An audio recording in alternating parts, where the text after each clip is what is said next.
dans ce nouvel épisode du Baratheon, le numéro 2. Donc toujours avec moi Benito75. Salut les seigneurs de Westeros. On a décidé de vous parler des Baratheons justement.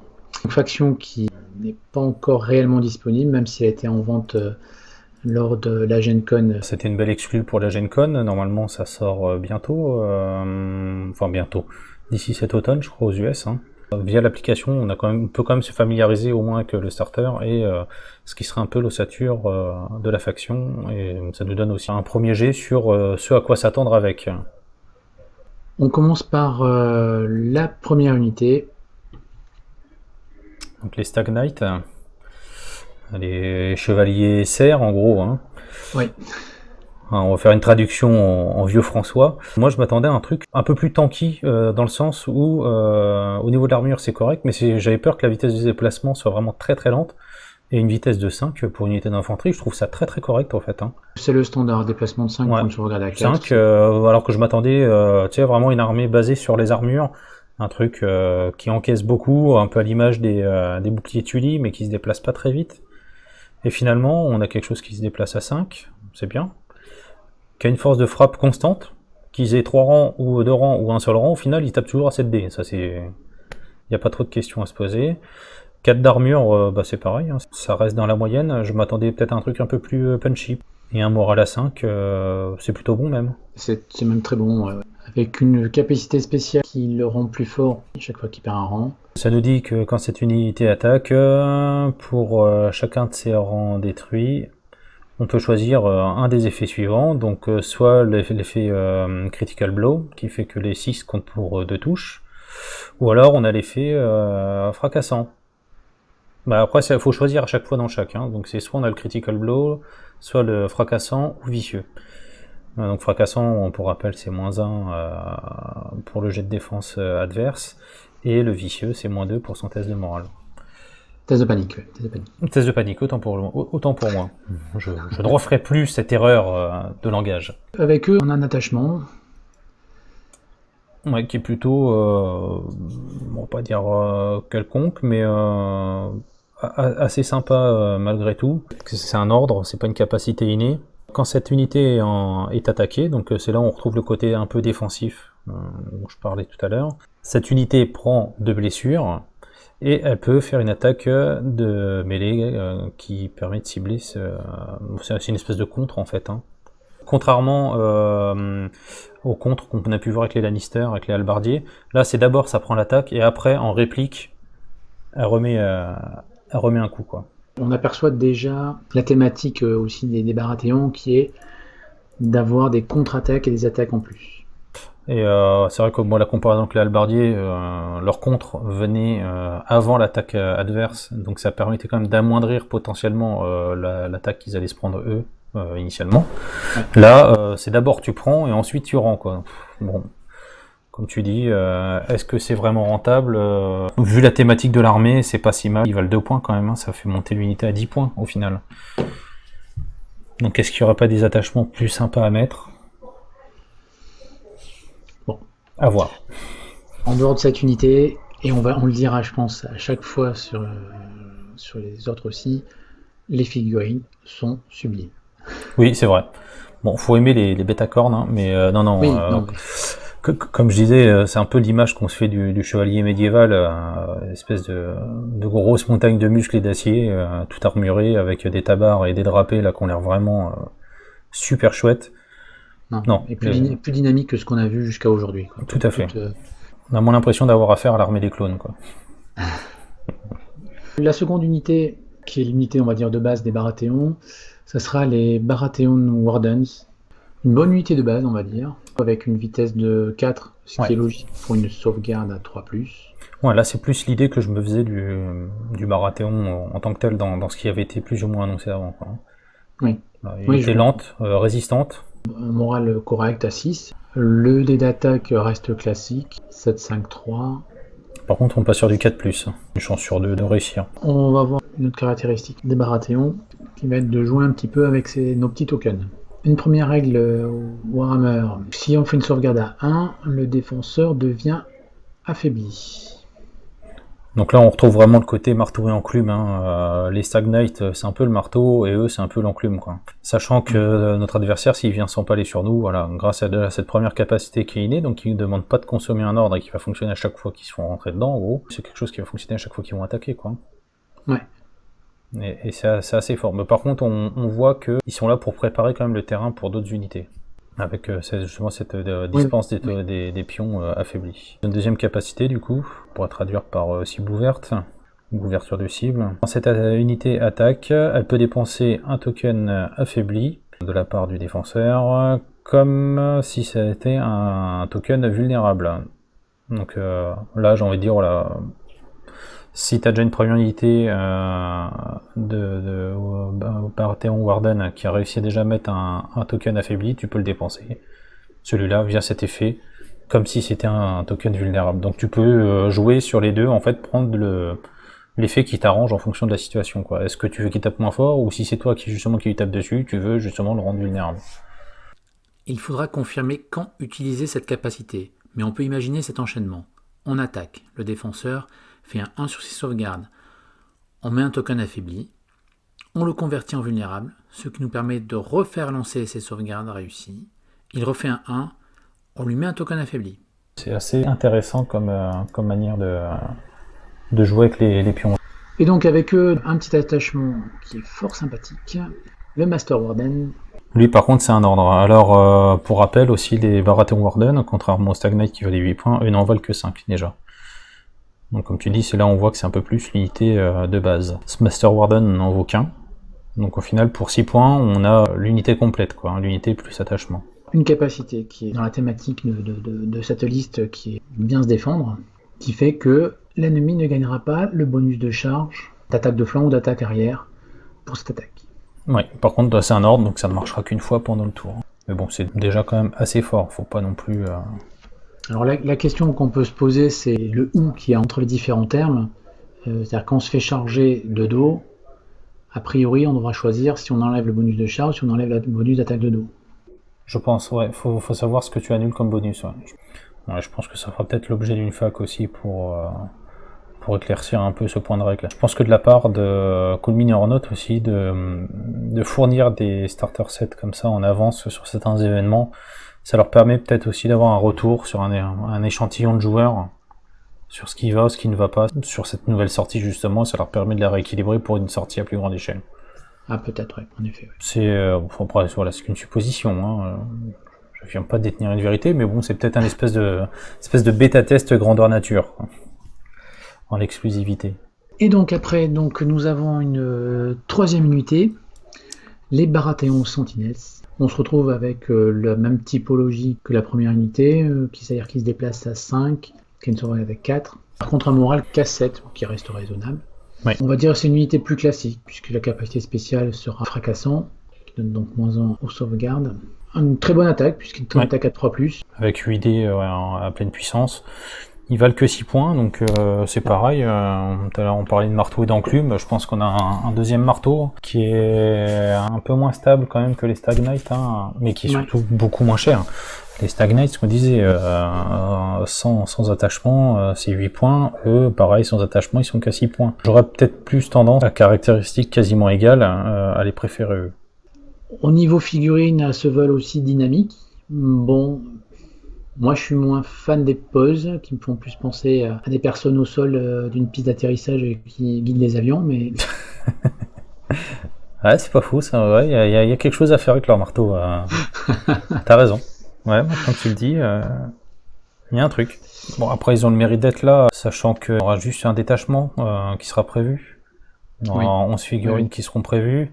Les Stag Knights, pareil, ce que tu disais tout à l'heure, ça sera juste un détachement qui sera prévu. Et les Warden, par contre, on devra avoir de quoi constituer 2 socles avec, quoi.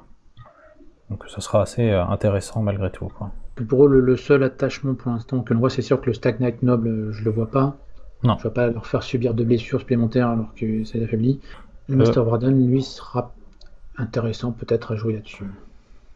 Ouais, oui, après, comme je disais, c'est plus une unité qui a vocation à faire le marteau et non l'enclume. Donc est-ce que ça va être intéressant de s'en servir comme tampon? Je les vois pas en tant que tampon, mais en tant que marteau, mais du coup prendre le risque d'exposer son flanc ou son arrière, et donc du coup l'attachement Master Warden peut être intéressant, quoi. Oui, non, tout à fait. Après, voilà, si on a quelques points en trop qu'on ne sait pas quoi mettre, ça reste une solution qui est tout à fait viable. Bon, après maintenant, là, on parle que du starter, hein, donc Oui. voir après ce qui sera annoncé et les améliorations qu'on pourra mettre, hein. Il y aura certainement des choses très intéressantes à faire. On peut peut-être passer aux cartes tactiques. Je pense qu'on va prendre d'abord les cartes génériques, histoire de voir un peu ce qui synergie déjà de base avec les unités du starter. Première carte, Last Stand. Le déclencheur de cette carte, ce sera quand une unité amie est détruite. Ce qu'on n'a pas forcément envie qui arrive fréquemment. Ce qui permettra, lors d'une perte d'une unité, de faire une attaque gratuite avant d'être retiré du terrain de jeu. Et on fait cette attaque avec le maximum de rangs possible.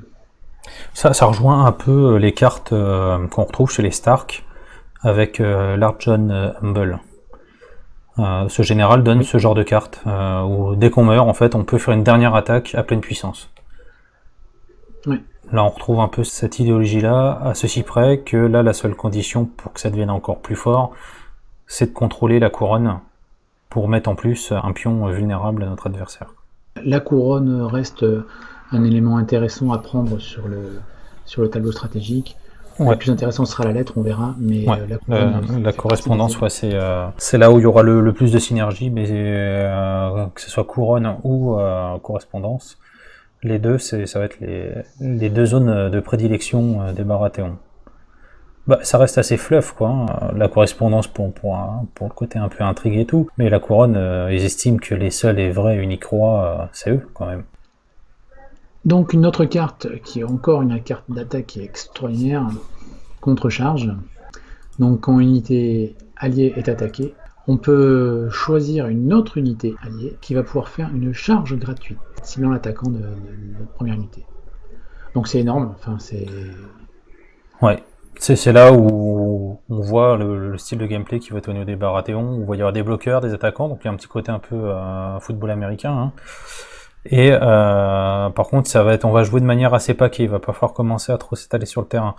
Donc sur les scénarios où il y a des objectifs qui sont assez étalés sur la map, pour l'instant, je pense que ça peut être assez compliqué dans un premier temps pour cette faction de s'installer, mais de ce que ça laisse paraître, on a quand même un petit effet rouleau compresseur malgré tout, hein. Ouais. C'est tout va se faire de manière en combo et tout va s'enchaîner de manière imbriquée. L'action d'une unité va découler l'action d'une autre, et via les cartes tactiques justement ça va être encore plus exacerbé. En sachant que cette unité qui aura fait une charge, si elle n'a pas été activée, je veux dire, le tour d'après elle va frapper une deuxième fois, quoi, ouais. sans avoir été la cible d'une quelconque attaque, quoi. C'est ça. Donc on parlait de marteau, on est plus dans du marteau pneumatique, hein. C'est pas du petit marteau pour enfoncer vos clous dans les murs pour accrocher le tableau de mamie, quoi, hein. C'est un vrai marteau, donc, quoi, solide. Et donc l'effet bonus se fera avec la lettre, qui permettra de relancer son dé de charge en fonction de ce qu'on doit lancer. C'est vraiment histoire d'être sûr de ne pas louper son coup, c'est vraiment bien. Une troisième. Donc c'est le Stags 8. Donc quand une unité alliée engage une unité combattante activée, on enlève tous les tokens de condition qu'il peut avoir dessus. Donc ça c'est pratique pour quand on joue notamment contre tout ce qui est Bolton, qui s'amuse à nous mettre des pions paniqués dans tous les sens, ou contre les Lannister. Donc ça permet de faire un petit refresh au niveau des tokens négatifs qu'on pourra avoir sur nous. Mais je pense que cette carte, on l'utilisera surtout si on a déjà contrôlé la lettre. C'est ça. Parce que si on contrôle la zone politique correspondance, au lieu d'enlever tous ces tokens, et ben, ce qui est sympa, c'est qu'on peut en rebalancer un sur une unité combattante ennemie avec laquelle on est engagé. Donc ça c'est plutôt bien. Par exemple, si on voulait commencer, si on avait du vulnérable sur nous ou de l'affaibli, ça peut être sympa aussi, mais du vulnérable si on veut rattaquer dans la foulée, ça peut être très très bien. Ouais. De pouvoir rebalancer cette condition. Une carte suivante, ce sera... Notre et la fureur. Donc le cri de ralliement des Baratheons. Cette carte, elle est vraiment... Enfin, moi, je la trouve énorme par rapport aux unités qu'on avait précédemment. Donc après qu'une unité a été attaquée, si elle n'a pas été détruite, on peut jouer cette carte. Ouais. Enfin, faut être en mêlée, hein, faut être en mêlée. Ouais. Et donc là, on a droit de faire une attaque gratuite. Alors attention, l'attaque qu'on a dû subir, parce que ça concerne une unité combattante amie, il faut que ce soit donc faut pas avoir été détruit, il faut que ce soit une attaque en mêlée. Ça marche pas si on a été attaqué à distance. Oui, bien sûr, oui, c'est de la mêlée. Et ben on peut faire en retour une attaque gratuite de mêlée qui va cibler celui qui nous a offensé, on va dire. Sachant que ça va se comboter assez bien avec la capacité des Stag Knight aussi. Par contre, l'attachement du Stag Knight noble, la question qu'on pourrait se poser, c'est si on pouvait cumuler avec le Stag Knight noble, c'est-à-dire du coup enchaîner 3 attaques. Moi, je dirais que non. Le problème, c'est que on va d'abord faire, par exemple, imaginons on fait d'abord la carte tactique, mais du coup, à la fin de la carte tactique, on n'est plus dans le cas after this unit. Oui, tout à fait. Ouais. Donc du coup, on ne pourrait pas combiner les deux. Au début, moi, quand j'avais lu cette carte, je me dis, waouh. Oh, qu'est-ce que ça a l'air fort. On va pouvoir faire 3 attaques d'affilée. Non, c'est pas possible. Dommage, mais bon.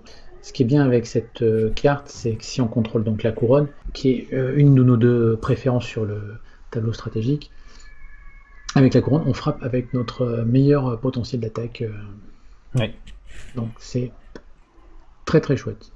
Ce qui est recombiné avec la toute première carte qu'on pouvait avoir au niveau carte tactique, c'est-à-dire que si on est sur le point de mourir, ça permet déjà, avant de mourir, de taper vraiment très très fort, et en cas de contre-attaque, on pourra jouer aussi Last Stand, une fois qu'on aura été tué, c'est ce qui permet quasiment, en 2 phases, de pouvoir faire 3 attaques. C'est notre attaque initiale, l'attaque qui nous est donnée par la carte Hour is Fury. Ouais. Et enfin, on pourra rajouter, en cas de destruction à l'issue déjà de ce combo-là, pendant le tour de l'adversaire, on pourra rejouer encore Last Stand.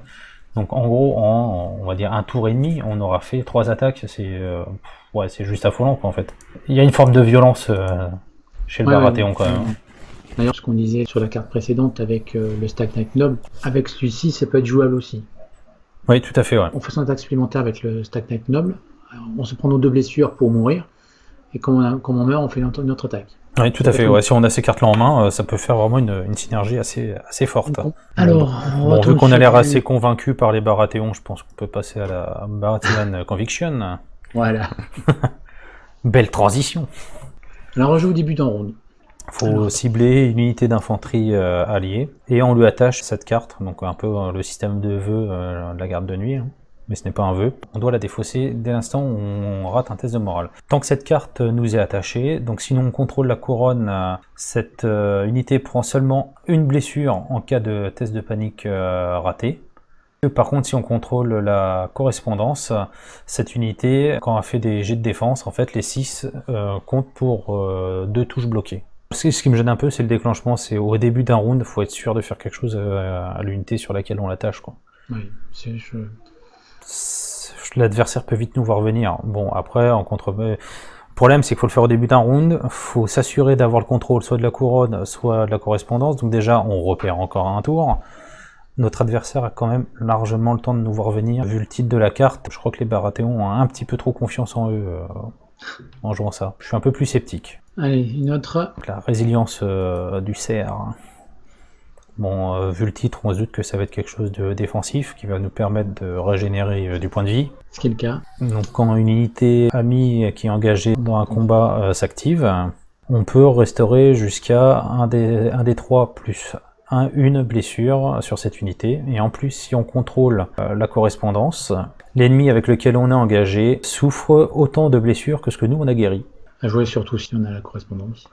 Bon, par contre, là, c'est que ça s'active une fois qu'on est déjà engagé au corps à corps. Donc, que ce soit de notre fait ou que ce soit notre adversaire qui nous est chargé, je trouve ça moins complexe à mettre en place que la carte précédente.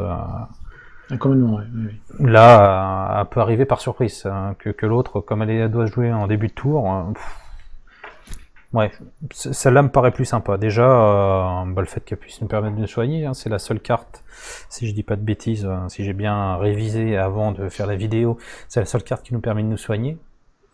Oui. Donc, non, moi pour moi c'est une très bonne carte dans le deck standard. Avec la prochaine carte, Eldline. Ça c'est pour les fans de Toto. Donc là, en fait, c'est une carte qui va donner des bonus en attaque. C'est ça, donc c'est pareil, il faut déjà être engagé dans un combat. Donc, ouais. C'est au moment de l'activation d'une unité alliée qui est déjà engagée. Cette unité va gagner +1 pour toucher à ses attaques mêlées. Et en plus, comme si ça ne suffisait pas, elle va balancer 2 dés supplémentaires pour le tour. C'est-à-dire qu'après, si on a des attaques gratuites, moi je le comprends comme ça, vu que c'est pour le tour. Ah oui, c'est jusqu'à la fin du. C'est jusqu'à la fin du tour. Ton Donc si donc on a possibilité d'enchaîner les attaques gratuites pendant que c'est notre tour, bon, on est pas mal, quoi. C'est une très bonne carte, simple et. Ouais. Et qui donne un peu de punch parce qu'au final, quand même, mais chaque attaque n'est pas si forte que ça. En fait. Non, ben on tourne entre 6 et 8 dés à peu près. Ouais. Là, ça permet de monter entre 8 et 10. Il y a d'autres factions qui arrivent à monter facilement entre 10 et 12 dés. À mon sens, ça reste quand même une faction assez défensive qui a encaissé et qui va taper malgré tout, quoi. Elle n'est pas à négliger parce qu'au final, elle tape en moyenne sur du 3+, 4+. C'est correct, hein. Elle a une bonne chance quand même de faire des dégâts. Donc elle va rester constante dans tout ce qu'elle fait au final, hein, aussi bien en défense qu'en attaque. Donc on va passer par le plus charismatique, le plus aimé de tous, celui que tout le monde aime, qui est le mec tout de suite, il respire la joie de vivre. C'est bien sûr Stannis Baratheon l'Austère. C'est un attachement d'une unité. Il donne Critical Blow, donc les critiques, ce qui est toujours intéressant, c'est qu'on fait des 6, ça compte pour 2 touches. Moi j'aime beaucoup. Ça permet la saturation des unités à grosse sauvegarde. Si vous arrivez à balancer entre 8 et 10 dés justement, il y a moyen d'avoir 2 ou 3 6 sur l'ensemble du jet, et ça vous rajoute des touches en plus, ça permet vraiment de saturer votre adversaire. Je trouve ça très très bien. Après une capacité loyalty, donc qu'on retrouvera, ouais. on ne peut pas inclure d'unité ou attachement d'une autre faction. Donc ça ferme un peu la porte à tout ce qui est mercenaire, quoi. C'est un peu dommage. Surtout que pour le starter, vu comment il est constitué, je pense que certains mercenaires auraient pu, notamment même au niveau des UNC, auraient pu nous aider à obtenir différentes tactiques. Je pense notamment à quelqu'un qui aurait été sympa, ça aurait été Peter Baelish, qui aurait été très très bien pour s'emparer d'une zone qui gêne l'adversaire, tout en profitant de l'effet couronne ou correspondance. C'est un peu dommage. Par contre, une autre capacité innée qui est très très bien, c'est Unyielding. On peut pas avoir de token condition. Ça nous rend juste invulnérable à n'importe quel token condition. Donc ces cartes à lui associées. C'est la volonté du seul vrai roi. Quand on s'empare de la zone couronne sur le tableau tactique, en fait, on peut remplacer l'effet de cette zone soit par une unité combattante ennemie devient paniquée, une unité combattante ennemie devient vulnérable, ou une unité combattante ennemie devient affaiblie. Donc on fait les 3 effets, donc ça peut être les 3 conditions sur 3 unités différentes, ou les 3 conditions sur une seule, ou différentes. Sachant que lui, Stannis, lui, est immunisé en retour au fait de se prendre des tokens. Donc lui, c'est un peu fait ce que je dis, pas ce que je fais, quoi. L'avantage, c'est que ça nous fait aller sur la couronne, qui nous intéresse fortement. Tout à fait. Autre carte. House of Duty, ça nous dit que quand une unité combattante amie est détruite, donc on voit qu'ils aiment... Le Baratheon aime bien se faire détruire quand même pour pouvoir jouer des cartes, hein. Donc on attache cette carte à une unité combattante amie jusqu'à la fin de la partie. L'unité sur laquelle elle est attachée ne peut pas souffrir de pénalité de morale et ne peut jamais devenir paniquée. Et s'il s'agit de l'unité de Stannis Baratheon, ses attaques ont plus de dés d'attaque. Donc ce qui permet de renforcer assez... voilà, c'est tant pis, j'ai perdu une unité, mais je vais renforcer vraiment une autre unité. Ça permet de compenser cette perte, et c'est jusqu'à la fin de la partie. Oui, il n'y a pas de moyen de la perdre, hormis par la mort, mais on pourrait traduire la carte, je pense, par le sens du devoir, ou une chose dans ce... Après, on verra... Bon, j'ai envie de dire, le titre des cartes n'est pas très très important non plus, hein. Ce qui nous intéresse, c'est tout ce qu'il y a dans le cartouche blanc, le reste... Après, l'ensemble des cartes tactiques, et on le voit pour celle-là, fait que on ne va pas les jouer tout de suite. Déjà qu'on a 0 moteur de pioche, mais en plus les cartes que l'on a, elles vont pas se jouer au tour 1 parce que c'est souvent des cartes d'attaque offensive ou c'est des cartes suite à la destruction d'unités. Donc du coup, les cartes sont puissantes, mais on n'en aura pas beaucoup et elles seront pas utilisables rapidement. Ouais, c'est vrai. C'est vrai. Bah après, bon, tu vas me dire avec la carte correspondance, enfin en prenant sur le tableau de bord la correspondance, parce que c'est quelque chose qui nous intéresse, indirectement on va piocher, quoi. Oui. Mais il n'y a pas de générateur de pioche effectivement inné dans le deck de cartes. Là-dessus, je suis assez d'accord. On va s'approcher gentiment de la tactique, en faisant une approche tactique. Donc avec un déclencheur que j'aime pas beaucoup, moi c'est Start of the Round. Les trucs qui se déclenchent en début de tour, compliqué. Ouais, je trouve que c'est difficile à placer. L'adversaire nous voit souvent venir. Hein. C'est embêtant, quoi. Bon, après, là, l'avantage, c'est que c'est sur du long terme. Ça, on le place et puis voilà, quoi. Oui, tout à fait. Parce que là, contrairement à la carte qu'on a vue tout à l'heure, celle-là, donc on l'attache à l'unité combattante amie au début d'un tour et ça reste jusqu'à la fin de la partie. Tant que cette carte est attachée, chaque fois que cette unité fait une attaque, après que les jets de défense aient été lancés, on peut dépenser un token condition du défenseur pour distribuer un des 3 blessures supplémentaires. S'il s'agit de l'unité de Stannis Baratheon, ben on jette pas de D3 blessures, ce sera 3 blessures automatiquement. Cette carte pour moi est très forte et justement c'est des cartes, l'intérêt c'est de les piocher dès le début. Ouais, celle-là, si tu l'as dès le début, ça te permet d'avoir une espèce d'alpha strike juste monstrueuse, quoi. Ouais. Non, puis tu la joues, et puis du coup, à la fin du round, tu complètes ta main, donc en fait, t'as rien perdu et t'as mis que du bonus, quoi. C'est ça, et on garde toujours cet effet où... Bon, par contre, si, la condition, c'est quand même d'avoir attribué un token condition à notre cible. Oui. Mais, si on regarde le début de la vidéo, on a des unités qui permettent d'en mettre assez facilement. Toutes seules, sans trop forcer. Bon, ben, vu qu'on a fait le tour avec Stannis Baratheon, je propose de passer à son frère. Renly, le chef charismatique, le combattant charismatique, autant pour moi. Donc pareil, donc c'est un attachement à mettre sur une unité, ce n'est pas une UNC. Donc il a une capacité innée qui dit que quand cette unité fait une attaque en mêlée, on considère qu'elle a un rang supplémentaire et si elle est déjà complète au niveau des rangs, on jette des dés d'attaque en plus. Donc ça c'est une capacité qu'on retrouve dans certains généraux, dans d'autres factions. Je veux dire, ça reste lambda, ouais, ils sont pas trop foulés pour cette capacité quand même, hein, c'est quelque chose qu'on a déjà. Ah oui. Mais ça permet de renforcer cette petite faiblesse au niveau des attaques, ce qu'on disait, on était entre 6 et 8 attaques. Là, tout de suite, ça nous permet de redonner un petit burst au niveau des attaques assez rapidement quand même. Donc c'est le deuxième général de l'armée. Oui. Du starter. L'autre bonus supplémentaire qui il crée une petite bulle de morale et c'est un espèce de petit barral portable en fait, quoi. Tant qu'on est dans la portée courte de cette unité, les autres unités amies gagnent +1 à leur jet de morale. Donc ça c'est bien, c'est un barral transportable. Et tout comme Stannis, il y a la règle loyalty qui interdit les attachements et unités d'autres factions. C'est ça, c'est une faction qui reste assez exclusive à leurs généraux, quoi. Hein.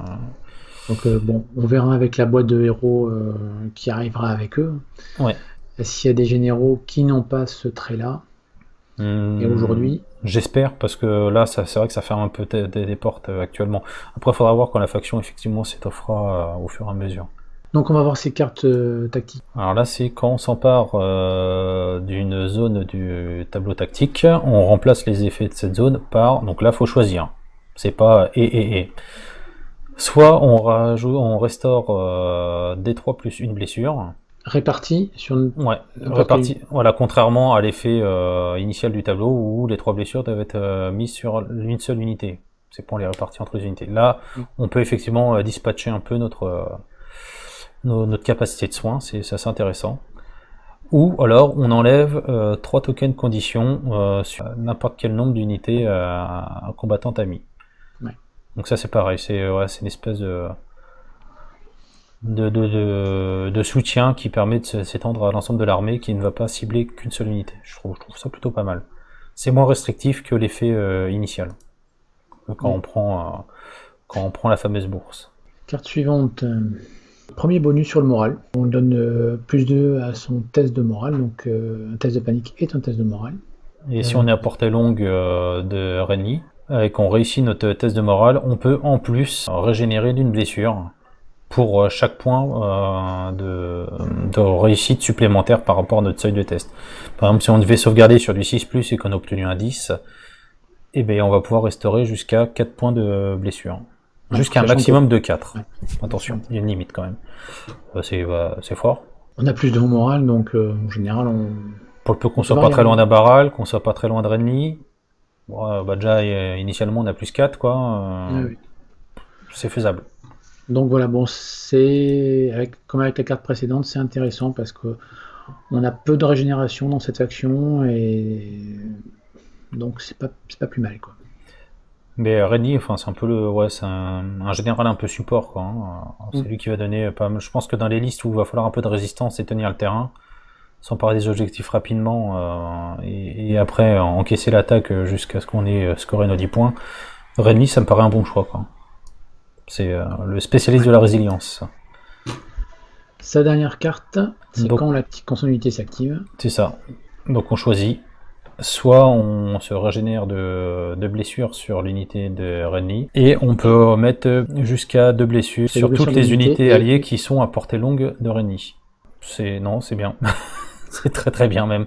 Ça, ouais, c'est même très très fort parce que Oui. comme on va chercher de toute manière à se prendre des coups, voilà, c'est là on va pouvoir encaisser et en plus se régène. Je pense que Renly après Jon Snow dans la garde de nuit, il est sur le podium des généraux qui peuvent nous faire péter un câble en fait.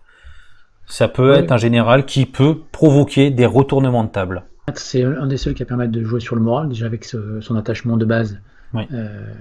qui donne plus en moral à courte portée. Sa carte de commande qui donne plus en moral. Toutes ces cartes qui font de la régénération, c'est les seuls. Il faut en profiter. Donc moi, entre les deux généraux, c'est celui-ci que je prendrais. Même si Stannis c'est bien, hein, mais voilà. Il est beaucoup plus offensif et je le trouve un peu trop situationnel dans ses cartes en fait. Et ça concerne quand même 6 cartes sur les 20 de notre paquet, donc c'est tordu. Bon voilà, ça c'est pour la partie je fais du bien à mes copains. Et Renly il aime bien se faire du bien avec ses copains. Il a un autre effet par contre un peu moins sympa pour ses adversaires du moins. Donc c'est soit il soigne ses copains, soit on va distribuer 2 blessures à toutes les unités qui sont engagées avec l'unité de Renly, et une blessure à toutes les autres unités ennemies qui sont à portée longue de Renly. Donc ça c'est très très bien pour les loups par exemple. Moi je pense à des loups qui se promèneraient, qui se prennent déjà une pêche comme ça gratos, et puis s'ils continuent d'insister, si on a la chance de repiocher une deuxième fois cette carte, vous tuez les loups à portée longue quoi.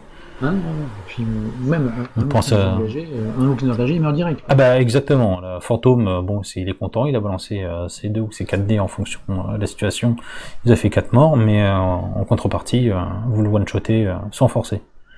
Et c'est au début de votre activation, donc libre à vous après de charger ou de vous déplacer dans la foulée. Complètement, ouais. Là, c'est clair, c'est que c'est au début d'activation, donc on n'a pas choisi notre action. Tout à fait. On fait ça, on peut tuer le loup, ou tuer une unité qui restait plus que 2 points de vie, et on embraye sur notre action, quoi. Après, il va falloir choisir entre les deux actions, hein. Les deux sont super. Et je pense que Renly, ça va être celui qui va donner le plus de fiabilité entre guillemets au Baratheon, et on va un peu moins craindre les actions ennemies, quoi. Donc là, on a fait le tour avec nos 2 généraux qui sont dans nos 2 attachements et avec les cartes tactiques associées. Donc là, on va aborder les UNC. Exactement, avec Alistair Florent dans un premier temps. Là, on peut voir aussi les figurines. Donc sur votre gauche, vous voyez Stannis. À sa droite, en bas, il y a Renly. En remontant, c'est Shira Errol. Et tout à droite, en haut, c'est Alistair Florent. On voit la carte en même temps. Sa capacité sera possible que 2 fois dans la partie. Et sa capacité, c'est, après avoir résolu l'effet du tableau tactique sur lequel il s'est mis, ça sera de switcher de place. Oui. En échange d'un token ordre. Un token, voilà, 2 fois dans la partie. Donc il va switcher sa place avec soit une place vide, soit une place occupée. Par un NCU, donc ça peut être un NCU à nous ou un NCU adverse. Mais c'est intéressant pour certaines factions qui vont essayer de squatter, je pense notamment Stark, soit les épées, soit les chevaux. Ouais. Ou ça peut être la bonne occasion de virer Cersei qui avait commencé à préparer son coup en se mettant sur la couronne et en la prenant pour nous. Donc c'est la première fois qu'on voit ça. Ouais. Et je trouve ça, ça va donner des possibilités intéressantes. Il y a de grandes chances. Donc lui, par contre, il coûte 4. Hein. Oui. Les deux, si je dis pas de bêtises. Non, Shira coûte 3 seulement, elle est un peu moins chère. Eh bien écoute, on va passer à Shira justement. Ouais. Donc Shira Errol, quand on s'empare de la zone correspondance, on peut enlever un token condition sur une unité alliée. Ouais. Et par contre, quand on prend la bourse sur la zone tactique, on peut placer un token condition sur une unité de combat ennemie.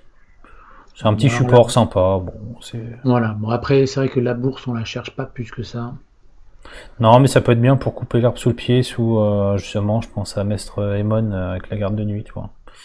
Ouais. On aime bien lui couper l'herbe sous le pied, et ça permet d'avoir un petit effet bonus. Bon, oui, effectivement, Alistair est plus intéressant. Maintenant, c'est le deuxième UNC, elle a pas un effet non plus trop négligeable. Ça permet aussi, nous, de nettoyer un peu nos unités si on commence à stacker un peu trop de tokens conditions. Donc, non, c'est pas mal. Pour 3 points, ça va. On a vu d'autres attachements dans les autres factions qui valaient 3 points et qui avaient des effets quand même pas aussi sympas. Oui, oui. Bah, de toute façon, quand on commence à jouer à Baraté, on prendra les deux. Oui, on n'a pas le choix. Là, au début, la question se pose pas. Mais Comme ça on va n'a pas droit, comme on n'a pas droit aux alliances. c'est ça, pour l'instant, les choix sont assez réduits, quoi. Mais j'ai envie de dire, pour l'instant, effectivement, on la trouve peut-être pas terrible, mais ça va faire un peu comme Bohen March au début, quand Bohen March de la garde de nuit est sorti. Tout le monde le trouvait inutile, alors que c'est quand même un des plus gros moteurs de pioche de la garde de nuit. Donc on va peut-être lui trouver justement, comme on joue pas mal sur les tokens conditions qu'on va pouvoir utiliser, soit transférer, soit dépenser sur les adversaires. Je pense qu'une fois qu'on aura fait quelques parties, effectivement, avec le starter, on verra la synergie qu'elle peut apporter, et elle sera peut-être pas si inintéressante que ça. Donc là, on a fait le parcours de l'ensemble des unités qui seront disponibles dans le starter. Donc ce qu'on a vu, c'est une armée qui est très défensive, qui joue beaucoup sur la contre-attaque et l'attaque. Oui, non, tout à fait. Je pense, une unité qui est forte pour prendre position. Par contre, elle va prendre qu'un seul compartiment de terrain. Elle ne pourra pas occuper tout le terrain. Parce que chaque unité, en fait, va dépendre de l'autre. Donc, j'ai peur que si on a un adversaire qui arrive à nous grignoter une unité, qui arrive aussi un peu à nous enfoncer sur un flanc, on se retrouve assez embêté. Donc, chaque unité est dépendante d'une autre. Et que ça risque de nuire à notre capacité opérationnelle, comme on dit dans le jargon. Leur force, ça, on a dit, c'est attaque, contre-attaque. On va jouer pas mal sur les conditions. Après, nos faiblesses, c'est qu'au final, on a peu de régénération, sauf avec Renly, qui permet aussi d'augmenter notre morale, sur lequel on n'est pas non plus la meilleure faction. Tout à fait. On va manquer un petit peu de mobilité aujourd'hui, parce que d'autant plus qu'on ne cherchera pas sur le tableau stratégique, on ne cherchera pas la cavalerie. Oui. On peut vite se faire déborder, c'est un peu ma crainte que j'ai vis-à-vis d'eux, quoi. Et puis globalement, quand même, il y en a beaucoup de cartes de commandement qui sont situationnelles par rapport au combat. Oui. Donc, aux attaques, à la perte d'unités. On a beaucoup, donc c'est vrai qu'au premier tour, si on n'a pas la bonne main, on va stagner un petit peu et pas faire de roulement. Ouais, je pense que même voilà, comme tu dis, si on a un mauvais tirage au premier tour, il va falloir cibler assez rapidement la zone correspondance sur le tableau stratégique.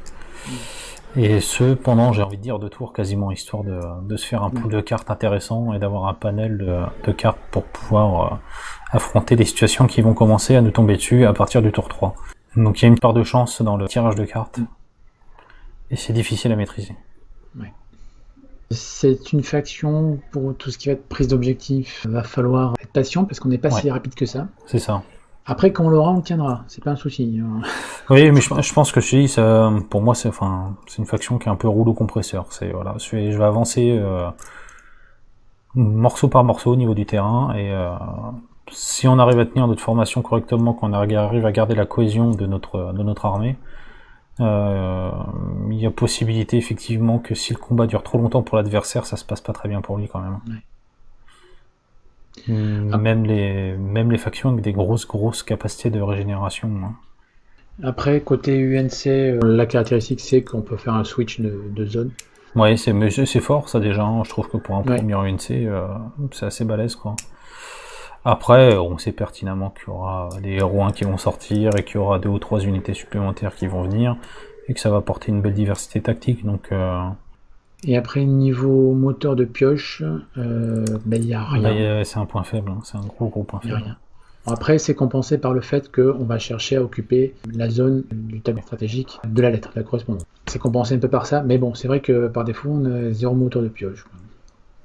Oui, et puis du coup, c'est pareil, comme on a ces tributaires des zones qu'on va prendre sur le tableau stratégique, on est assez sensible à d'autres UNC, je pense notamment aux neutres, je pense à Varys et à Bellish, qui peuvent facilement nous contrecarrer quand même.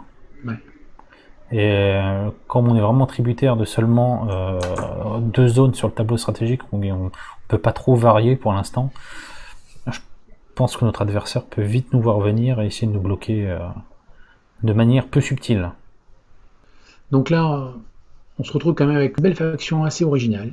Qu'un très joli design, j'ai envie de dire, on peut limite, même si on compte pas le jouer, juste pour la beauté des figurines, hein, sont des poses assez sympas, même si les sentinelles c'est pas ton truc, hein.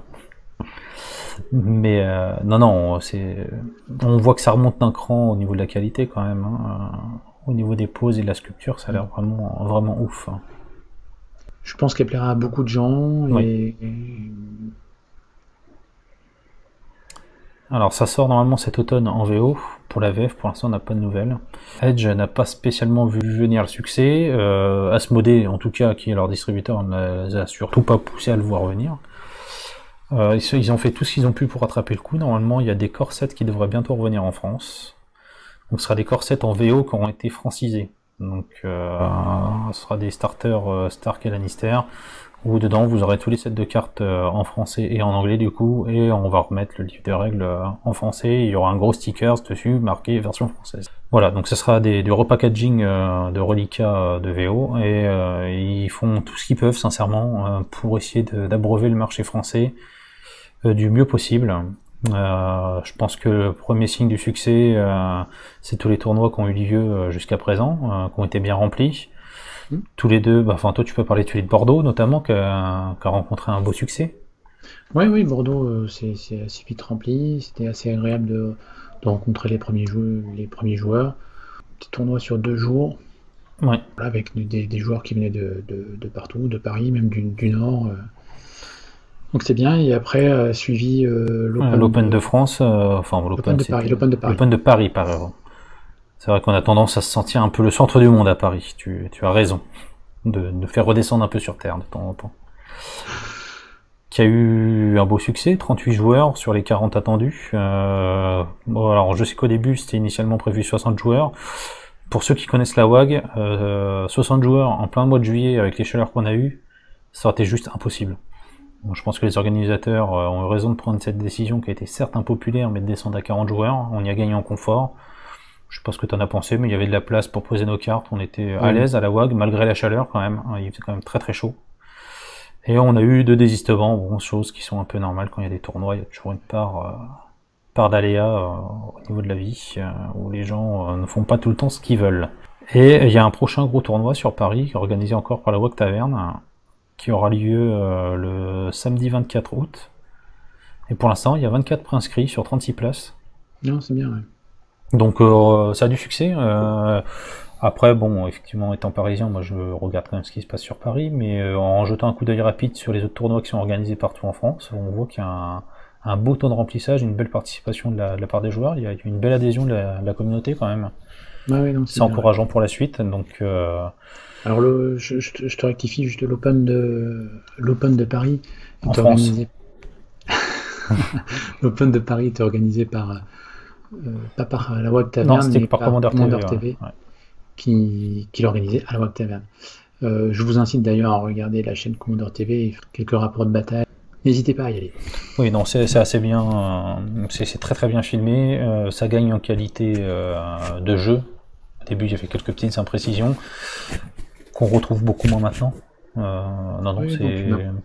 C'est très didactique, très dynamique, franchement, c'est vraiment intéressant à regarder. J'aime beaucoup cette chaîne. Il y a French Wargame Studio aussi qui a fait des choses. Oui. Je pense que faut aller voir ces 2 chaînes qui sont un peu les leaders du jeu de figurines sur le YouTube français quand même. Et que c'est justement ces 2 plus gros diffuseurs et influenceurs, on va dire, sur YouTube s'intéressent à ce jeu, j'ai envie de dire, ça peut être pris comme un signe de qualité déjà.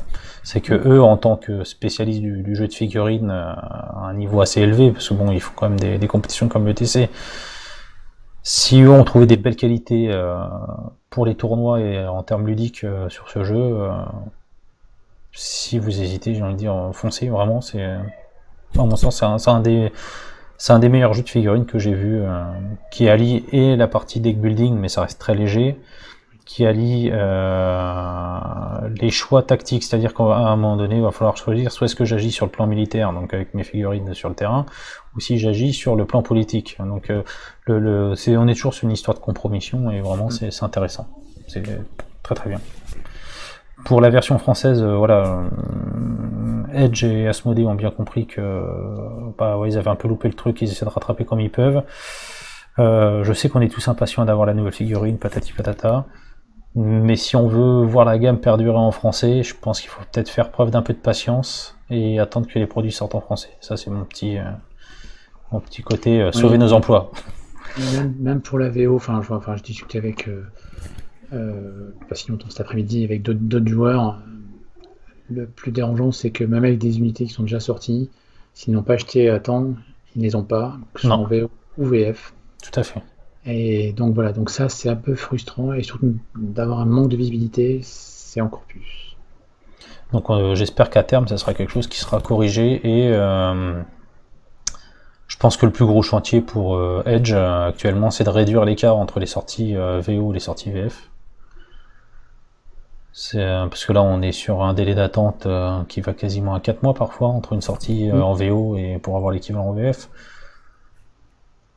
Bon, ça, ce serait bien qu'ils arrivent à faire quelque chose, et maintenant c'est un studio où ils sont pas très nombreux dedans, ils ont énormément de commandes de la part de Cool Mini or Not, mais aussi de FFG, qui est quand même un de leurs plus gros clients.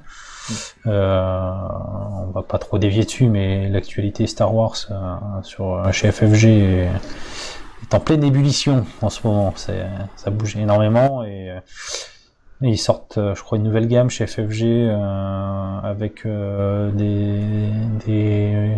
crois que c'est sur l'univers de Marvel, il me semble. Donc je pense que ça a dû aussi consommer beaucoup de ressources chez Edge. Crisis. Oui.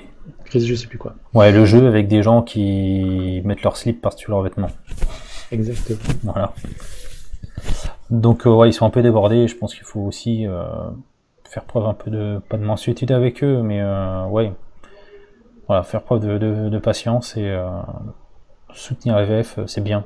Bon, mais merci à tous de nous avoir suivis. On espère toujours que ça vous plaise, ce qu'on fait, et on continuera à faire d'autres vidéos. Merci à tous, au revoir. Allez, au revoir les seigneurs de Westeros.